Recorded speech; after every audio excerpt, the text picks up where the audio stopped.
ఏంటి కళ్యాణ్, నువ్వు ఒక్కడివే వస్తున్నావు? అన్నయ్య ఎక్కడా? అన్నయ్య నిన్ను కలవలేదా? నేను చెప్తూనే ఉన్నాను, తనొచ్చే టైం అయింది, వెళ్ళొద్దని. వింటేగా. నాకు టెండర్ వచ్చిన విషయం వాడికి చెప్పాలి. అన్నయ్య కాస్త తిరిగి వస్తుందని తెలిస్తే వాడు చాలా ఆనందపడతాడు. వాడి మొహంలో ఆనందం చూడాలి అని హడావిడిగా మీ ఆఫీస్కి బయలుదేరి వచ్చేశారు. నువ్విలా వచ్చుంటావు, ఆయన అలా వెళ్ళుంటారు. నీకోసం ఎక్కడ వెతుకుతున్నారో ఏంటో. లేదు వదినా, అన్నయ్య నా దగ్గరికి వచ్చాడు. వచ్చారా? అవును. మరి నీతో రాలేదేంటి? ఆ టెండర్ పని మీద వాళ్ళు అర్జెంట్గా రమ్మన్నారు. ఇద్దరం కలిసి వెళ్ళాం. కానీ ఆ ప్రాజెక్ట్కి సంబంధించిన వర్క్ మీద వేరే ఊరు వెళ్ళమన్నారు. నాకు తెలిసి అన్నయ్య రావడానికి ఒక 1 వీక్ పట్టచ్చు వదినా. 1 వీకా? నాతో మాట చెప్పి వెళ్ళుండొచ్చు కదా. సరేలే, నువ్వు భోంచేద్దుగానిరా. లేదు వదినా, ఓటీ ఉంది. ఏంటో వీడికి బాధ్యతలు తెలిసాక తిండి మీద ధ్యాసే లేకుండా పోయింది. Excuse me sir. కమాన్. మా అన్నయ్యకి ఎలా ఉంది డాక్టర్? Please sit down. ఇప్పుడే రిపోర్ట్స్ చూశాను. డెఫినెట్గా మీ అన్నయ్య చాలా మానసిక ఒత్తిడికి గురైనట్టున్నారు. హార్ట్లో ట్రిపుల్ వెసల్ డిసీజ్ వచ్చింది.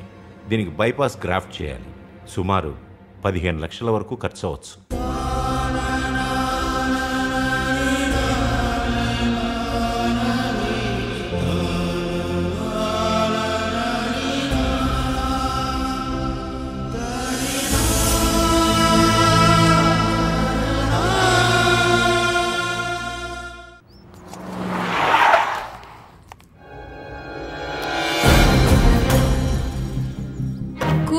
కొంటున్నారా అక్కయ్య గారు? మీ ఆయన గారి దినానికి చంపేయాలన్నంత కోపం వస్తుంది కదా. రావాలి.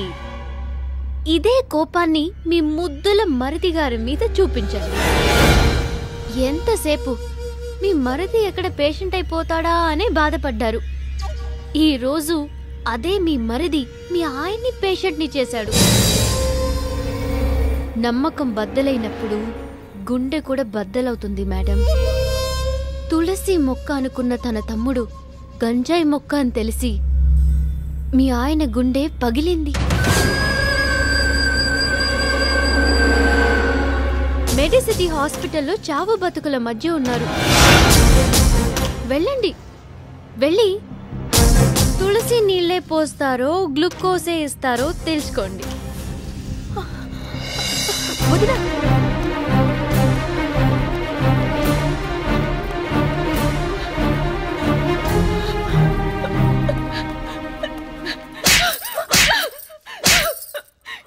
ఎందుకు నాతో అబద్ధం చెప్పావు? ముందు ఆయనకి ఏమైందో చెప్పు. చెప్పండి అయ్యా, పెద్దనేకేమైందో చెప్పు.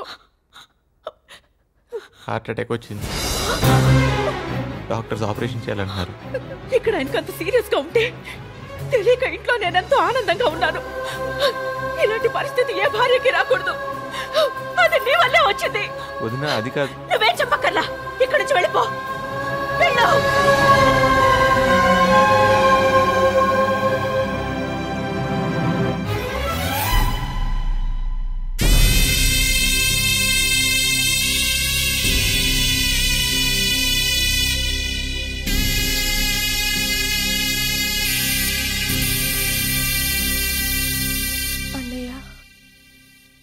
ఎందుకురా ఇలా చేసావు?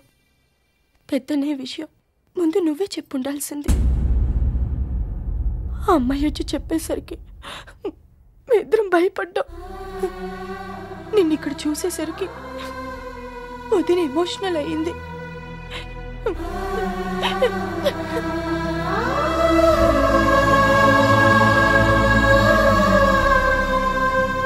ఆయన గురించి తెలిసి తట్టుకోలేక నీ మీద చేయి చేసుకున్నాను కళ్యాణ్.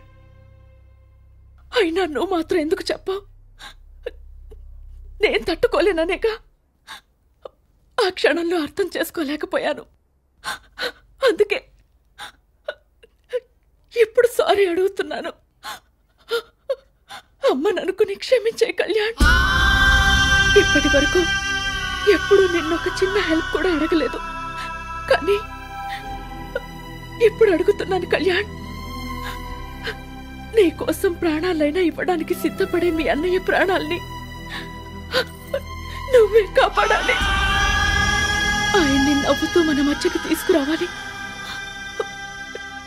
నా పసుపు కుంకాల్ని నువ్వే నిలబెట్టాలి. ప్లీజ్ కళ్యాణ్, ఈ ఒక్క సాయం చేయవా? వచ్చే జన్మలో కూడా నీకు రుణపడి ఉంటాను కళ్యాణ్. ప్లీజ్. బిడ్డకి తల్లికి మధ్యన రుణాలు ఉండవు, అన్నీ బంధాలే. అన్నయ్యని కాపాడుకునే బాధ్యత నాది.